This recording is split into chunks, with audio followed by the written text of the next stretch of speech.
दोस्तों, आज की कहानी है अहंकार का अंत।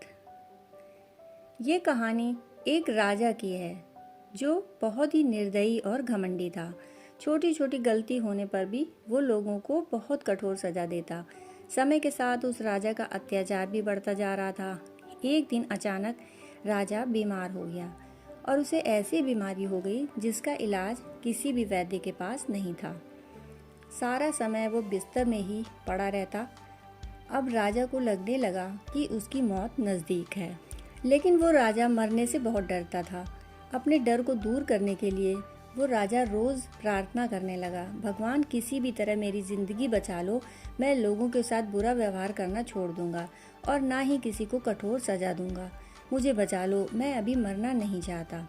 उसकी प्रार्थना सुनकर एक रात उस राजा के सपने में भगवान आए और उस राजा ने उनसे अपने जीवन की भीख मांगनी शुरू कर दी। राजा पर दया दिखाकर भगवान ने कहा, तुमने पूरी जिंदगी लोगों को परेशान किया है, लेकिन फिर भी अगर तुम कोई भी एक अच्छा काम कर दोगे तो मैं तुम्हारी बीमारी ठीक कर दूंगा और तुम्हें फिर से एक नया जीवन मिल जाएगा। ये सुनते ही उसका सपना टूट गया और उसकी बीमारी भी ठीक हो गई। राजा अब पहले जैसा स्वस्थ हो गया और अब उसे बस एक अच्छा काम करना था। राजा को बिस्तर से उठा हुआ देख उसकी पत्नी बहुत खुश हो गई और वो तुरंत उसके लिए एक थाली में फल और मिठाई खाने को ले आई। लेकिन राजा को बहुत जल्दी थी क्योंकि उसे एक अच्छा काम करना था। तो उसे लगा कि उसकी पत्नी उसका समय बर्बाद कर रही है और गुस्से में उसने खाने की थाली को फेंक दिया और अपनी पत्नी पर चिल्लाते हुए वो बाहर की तरफ भागा। बाहर जाकर उसने अपने सैनिक से घोड़ा लाने को कहा। सैनिक बोला, महाराज आप लंबे समय से बीमार थे तो हमने रोज की तरह सभी घोड़ों को घास चरने के लिए जंगल भेजा है और उनके आने में अभी थोड़ी देर है। ये बात सुनकर राजा को गुस्सा आ गया। उसने अपने सैनिक को मौत की सजा सुना दी और गुस्से में पैदल ही महल से बाहर निकल गया। थोड़ा दूर पहुंचा ही था, राजा ने एक व्यक्ति को भीख मांगते हुए देखा।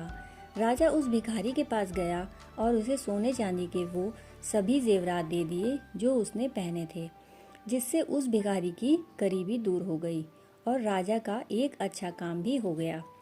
राजा खुश होकर अपने महल में वापस आ गया और चैन से सो गया। फिर से भगवान उसके सपने में आए और बोले, मैंने तुमसे एक अच्छा काम करने को कहा था, लेकिन तुमने उस एक काम को करने से पहले भी कई गलत काम कर दिए। पहले तो तुमने बिना वजह अपनी पत्नी को डांटा और फिर तुमने अपने सैनिक को बिना किसी गलती के मौत की सजा दे दी और अब तुम्हारी जान नहीं बच सकती। थोड़ी ही देर में राजा की मौत हो गई। दोस्तों, हम सभी को अपनी ज़िंदगी का महत्व तभी पता चलता है जब हमारी ज़िंदगी में कोई मुसीबत आती है। जब तक सब कुछ सही चल रहा होता है उस वक्त हमें खुद पर घमंड होता है। उस वक्त हम किसी को अपने से ऊपर नहीं समझते और हमें लगता है कि जो कुछ है बस हम ही हैं। हम अपने वक्त का और अपनी ताकत का सही इस्तेमाल नहीं कर पाते और जब बहुत देर हो जाती है तब हम दूसरों के लिए कुछ करने की सोचते हैं। कुछ लोगों की आदत होती है जो अपने ही परिवार के सदस्यों पर गुस्सा करते हैं, बेवजह लड़ाई करते हैं और बाहर के लोगों के सामने बहुत अच्छा बनने का नाटक करते हैं। लेकिन हमें ये बात नहीं भूलनी चाहिए कि अगर लोगों को ज़िंदगी में कुछ अच्छा ही करना है तो उसकी शुरुआत अपने घर से करनी चाहिए। जब हम अपने परिवार के लिए सही होंगे तब जाकर हम बाहर की दुनिया के लिए कुछ अच्छा कर पाएंगे। हम सभी को ज़िंदगी एक ही बार मिलती है, अगर इसे सही से जिया जाए तो एक ही ज़िंदगी बहुत होती है।